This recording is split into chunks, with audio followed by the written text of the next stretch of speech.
Stock market गिर गई,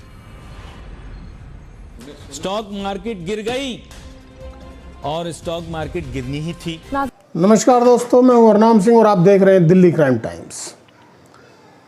आज हम आपके लिए एक ऐसी वीडियो लेकर आए हैं जिसमें आपको पता चलेगा कि भारत और पाकिस्तान, जो दोनों देश एक सफ़र पर एक ही समय पर निकले थे, आज पाकिस्तान कहां रह गया है और भारत कहां निकल गया है, ये हम या हमारे देश का कोई व्यक्ति आपको नहीं बताएगा।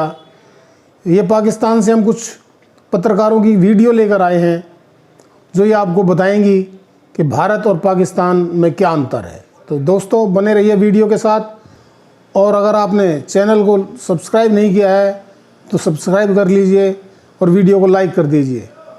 धन्यवाद। डॉलर के मुकाबले में रुपए की कदर में 53% कमी देखी गई है। सिर्फ नवंबर के महीने में डॉलर 5 रुपए महंगा हो चुका है और आज स्टॉक एक्सचेंज में हकीकी मायनों में ब्लड बाथ देखा गया है, यानी कि मार्केट 2100 से ज्यादा पॉइंट्स गिर गई। पाकिस्तानी मईशत मुश्किलात से दो चार हो गई है। मुल्की कर्जे 50 खरब रुपए से तजावुज कर गए हैं। रुपए की कदर मुसलसल गिर रही है। किसान महंगी खाद खरीदने पर मजबूर हैं। स्टॉक मार्केट में सरमायाकारों के अरबों रुपए डूब रहे हैं।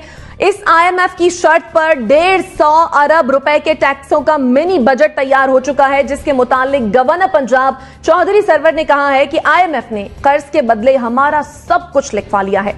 मार्केट के अंदर क्या हाल हुआ है कि अरबों डूब गए हैं, करोड़ों या अरबों डूब गए हैं और लोगों के बड़े भारी नुकसान हुए हैं। Blood bath at Pakistan stock exchange as benchmark index nose dives by more than 2000 points in intraday trading. 2000 से ज़्यादा पॉइंट्स जो है वो आज स्टॉक मार्केट गिर गई और लोगों को भारी नुकसान हुए हैं। और जिस वक्त ये वीडियो रिकॉर्ड हो रही है, इस वक्त जो मैं स्टॉक मार्केट देख रहा हूँ वो 2166 पॉइंट्स जो है वो मार्केट गिर चुकी है। वो कहते हैं ना, मीनो वन अमल के लिए अवाम को 350 अरब का झटका लगाने की तैयारियां मुकम्मल कर ली गई हैं और एफबीआर ने मिनी बजट तैयार कर ली है और जिसकी मंजूरी पार्लियामेंट या फिर सदारती ऑर्डिनेंस से ली जाएगी। अब इस बजट के तहत टैक्स छूट, रियायत और मराद का खात्मा किया जाएगा, जिससे यकीनन महंगाई का नया तूफान उठेगा। अब ऐसे में हुकूमत का आवाम को रिलीफ देने का वादा कैसे पूरा हो सकता है? एक इंतहाई बड़ा दिलखराश वाक़या आया है जिसमें पेश आया है, जिसमें एक मॉब ने, जत्थे ने एक श्रीलंकन शख्स को जो कि एक फैक्ट्री का मैनेजर था उसको जला दिया है। और ये कहा जा रहा है कि ये पाकिस्तान का एक बड़ा इंडस्ट्रियल सिटी हम कहते हैं इसको, सियालकोट, इस पे वजीराबाद रोड के ऊपर सियालकोट पे एक प्राइवेट फैक्ट्री के अंदर एक एक्सपोर्ट मैनेजर था फैक्ट्री का, उसको जला दिया और उसको मार दिया, कत्ल कर दिया गया है। इस तरह के वाकयात को पूरी दुनिया में हाईलाइट किया जाता है बिकॉज ये फेथ बेस्ड इशू है। अब ये जो बंदा, आई थिंक इसका नाम है प्रियंथा कुमारा, ये एक श्रीलंकन नेशनल था। ये पता नहीं घूमता घुमाता बेचारा किस तरह पहुंच गया। अब जो लोग यहाँ पे बाकी मौजूद है पाकिस्तान के अंदर, अगर कोई फॉरेनर्स हैं तो उनका क्या असर होगा? श्रीलंकन को तो पूछने वाले कोई नहीं है ना। और अगर मैं सिर्फ यही कर लूं कि इमरान खान साहब जब श्रीलंका गए थे एक साल पहले, 6-8 महीने पहले, आई थिंक इसी साल गए थे, तो वहां पे जाके ये इमरान खान साहब कह के आए थे कि भाई हमारे पास आए, हम रिलीजियस टूरिज्म प्रमोट करते हैं। तो अब इमरान खान साहब से को पूछे कि सर आप रिलीजियस टूरिज्म की बात कर रहे हैं, यहाँ पे जो बंदा ऑलरेडी काम कर रहा था उसको कत्ल कर दिया गया इस बेस पे कि वो एक श्रीलंकन है।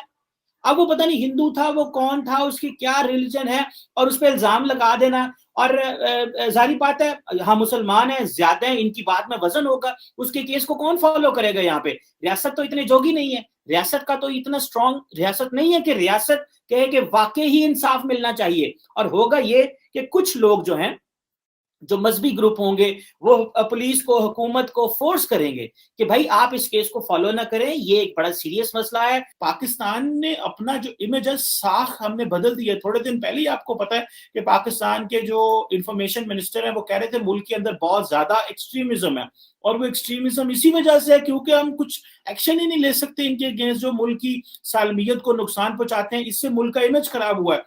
ट्विटर जो अमेरिका के एक अमेरिकन फर्म है, उनको अमेरिका में कोई शख्स नहीं मिला इतना काबिल, वो एक इंडियन को लेकर आए हैं। ये सोचने वाली बात है कि आखिर इंडिया ऐसा क्या प्रोड्यूस कर रहा है और अमेरिका को पाकिस्तान से क्या फायदा होता है? हम कभी अपने अड्डे दे देते हैं अफगानिस्तान पे बमबारी करने के लिए, कभी हम ड्रोन अटैक करने की इजाजत दे दें। हमसे तो ये फायदा हुआ है अमेरिका को अब तक। वो पूरी दुनिया पे राज करने के लिए तैयारी कर रहे हैं और हम क्या कर रहे हैं? पाकिस्तानियों जागो। हमें सिर्फ एक बात के फख्र है कि जनाब हमारी जो फौज है ना वो दुनिया की छठी बड़ी तरीन फौज है। लेकिन क्या हमने इसी में गुजारा करना है कि हम लड़ बड़ा अच्छा लेते हैं भाई?